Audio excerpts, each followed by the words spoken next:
ബാപ്പ മരിച്ചപ്പോ ബാപ്പാന്റെ സ്വത്ത് കോരിയൊക്കെ മക്കള് സിബ്ലിങ്സ് 5 8 പെങ്ങന്മാരുണ്ട്. എല്ലാരും ബാപ്പാന്റെ സ്വത്തും പറമ്പൊക്കെ കോരിച്ച് കൊണ്ടുപോവാ.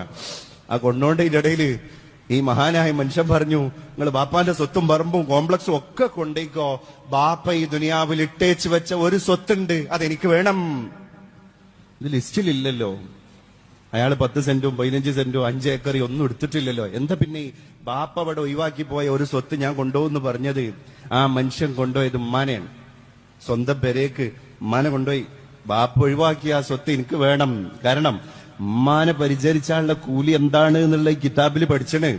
ഉമ്മാന്റെ കാലിന്റെ അടിയിൽ നമ്മൾ തട്ടിക്കൊടുക്കണ പൊടിയുണ്ടല്ലോ, അത് പിന്നെ നമ്മുടെ കയ്യിലെ നക്ഷത്രമാണ് അത്രേ സ്വർഗത്തില്.